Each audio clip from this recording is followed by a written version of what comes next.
पृथ्वीराज यादव ने बताया है 1 लाख करोड़, जिसमें मैंने बताया 40,000 करोड़ का भुगतान हो चुका है, जिसमें 40,000 करोड़ टैक्स गई। इसका मतलब 6 लाख करोड़ रुपए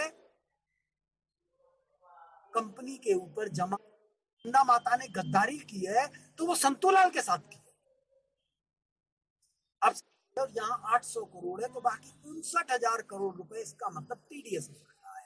अब 59,000 करोड़ अगर टीडीएस में कटा है तो इसका मतलब 5,90,000 करोड़ कमीशन बटी। 5,90,000 करोड़ अगर कमीशन बटी है तो इसका मतलब 59 लाख करोड़ का बिजनेस हुआ। इसका मतलब यही हुआ ना। अब बताइए कि क्या राष्ट्रीय चैनल झूठ बोल रहा है कि पृथ्वीराज यादव? क्योंकि पृथ्वीराज यादव की जुबानी राष्ट्रीय चैनल पर प्रसारित हुआ है। तो कम से कम आप समझदार लोगों को, जो बुद्धिजीवी लोग हैं, वो एक बार पृथ्वीराज यादव से थोड़ा इतना पूछ लें, सीडी यादव से पूछ लें, संगठन के हर एक पदाधिकारी से कम के संगठन के संरक्षक, अध्यक्ष, वर्तमान संरक्षक, ये उनकी जबानी है, उनका ये वीडियो है। तो बताइए लायबिलिटी कितनी होनी चाहिए? कभी न कभी ये लोग अपने मुंह से सच बोल देते हैं, लेकिन फिर दिल में जाकर के छुप जाते हैं और अपनी ही कही हुई बात से कभी बात का सामना नहीं करता। जीरो चैनल के सवालों का ये क्या जवाब देंगे? इन्होंने जो खुद अपने लिए सवाल खड़े किए उनके जवाब ये लोग नहीं दे पाते। इसलिए मैं आप लोगों से बोलता हूँ साथियों, अभी तो पूरी सच्चाई जानना बाकी है, क्योंकि अभी आप लोगों के सामने सिर्फ सेट में दिए गए शपथ पत्र की जानकारी आई है।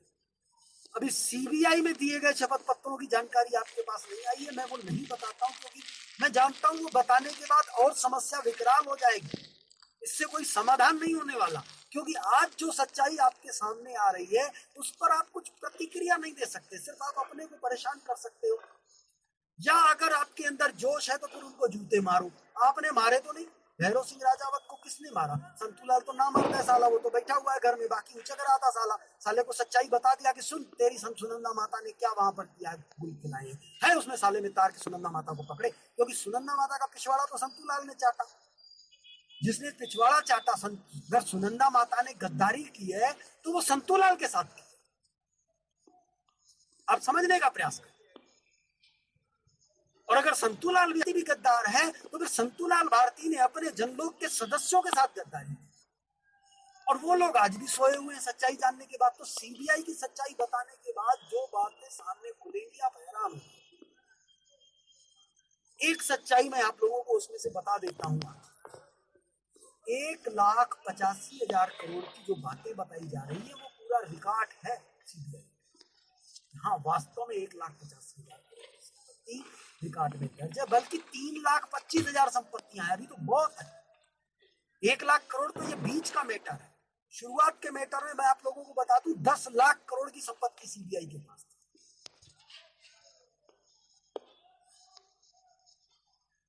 10 लाख करोड़ की संपत्ति होने के बाद ये लोग निकालते गए। फिर 1,85,000 संपत्तियां रुक गई। जब 3.25 लाख संपत्तियां थी उसमें से 1,85,000 बची, बाकी सारी निकल गई। अब उसके बाद इन्होंने जो स्टेटमेंट जारी करवाया वो गलती से इन्होंने 1,85,000 संपत्तियां लिखवाना था तो लिखवा दिया 1,85,000 करोड़। ये भी इनकी एक प्लानिंग थी, ठीक है। अब मैं आपको बात बता रहा हूं कि जब इन्होंने सेबी को लिख के दिया कि हमारे पास कुल 11,706 करोड़ की संपत्ति है, ये इनसे सेबी ने पूछा नहीं था, क्योंकि आज तक सेबी ने सहारा से नहीं पूछा कि आपके पास कितनी संपत्ति है। सहारा का भी मैटर सेम यही है। इसी धारा के अंतर्गत सेबी ने बैन लगाया सहारा पर। सहारा को भी ठीक इसी प्रकार सेबी ने कहा था कि भाई 90 दिन में आप भुगतान दे दो।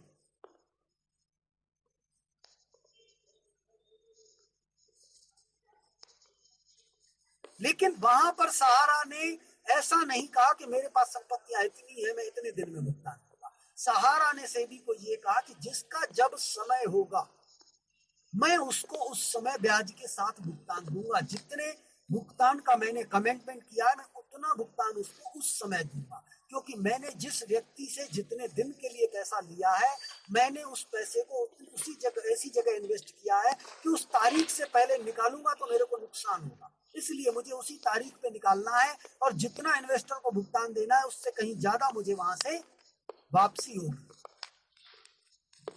कहीं पर भी सहारा ने ये नहीं बताया कि मेरे पास कितनी संपत्ति,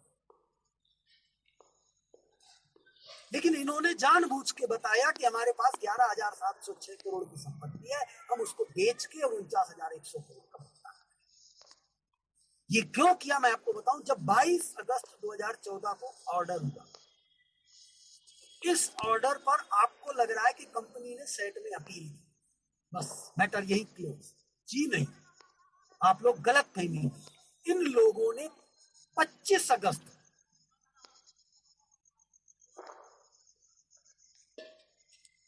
22 अगस्त को आदेश पारित होता है, 23-24 को इन लोगों ने मंथन किया, और 25 अगस्त को इन्होंने वकील के साथ आराम से बैठ के सब कुछ आपस में विचार बनाया कि हाँ, इस प्रकार से अब हमको आगे गेम खेलनी है। वो गेम कौन सी थी मैं आपको वो बता दूं। वो गेम थी, वो सेबी का ऑर्डर लेकर के ये लोग सीबीआई के पास आए। सेट में नहीं गए, सेट में तो बाद में गए। ये पहले सेबी का ऑर्डर लेकर के सीबीआई के पास पहुंचे और सीबीआई से ये कहने लगे कि भाई जो कंपनी की संपत्ति है हमारी, वो कुल 11,706 करोड़। वो दस्तावेज सीबीआई के पास है, लेकिन सीबीआई देगी नहीं, क्योंकि सीबीआई ने कहा कि हमने कोई फैसला थोड़ी सुनाया, हमारे पास कोई वो थोड़ी था, हम जांच एजेंसी हैं, हमसे आप कुछ पूछ भी नहीं सकते, हमारे यहाँ आप आरटीआई भी नहीं लगा सकते। सीबीआई का कहना है कि आप हमारे यहाँ आरटीआई भी नहीं लगा सकते, आप जाओ अदालत, हमको बुलवाना, अदालत पूछेगी तो हम बता देंगे क्या बताना है क्या नहीं बताना।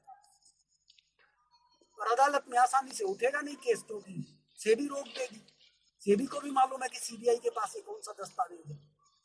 सेबी के ऑर्डर पर कंपनी ने अपने लेटर हेड पर एक लेटर बनाया सीबीआई के लिए, और वो सीबीआई में जमा है, मैं खुद देख के आया हूं वो लेटर। उस लेटर में कंपनी ने ये लिखा कि हमारी कंपनी के पास कुल 11,706 करोड़ की संपत्तियां हैं, और आपने जो 1,85,000 संपत्तियां जब्त की हैं, वो संपत्तियां हमारी नहीं है, वो उन लोगों की है जिनके नाम पर है। हमारी कुल 11,706 करोड़ की संपत्तियां हैं, और ये आप सेबी का ऑर्डर भी देखिए। आप सोचिए कि सेबी के ऑर्डर का इन लोगों ने कितना बड़ा फायदा लिया। सीबीआई को जाकर के वो ऑर्डर दिखाया कि देखो, इस ऑर्डर में सेबी ने खुद लिखा है कि इनके पास 11,706 करोड़ की संपत्ति। और वो ऑर्डर दिखाने के बाद फिर तेजेंद्र पाल चन्नी को ले गए कि हमारी जो भैया 190 प्रॉपर्टियां वो मेरे को दो वापस। छोटेलाल पटेल को ले गए, जो 145 हमारी है वो इनको दो। इस प्रकार से सारी संपत्तियां खींचना बाहर कर दिया।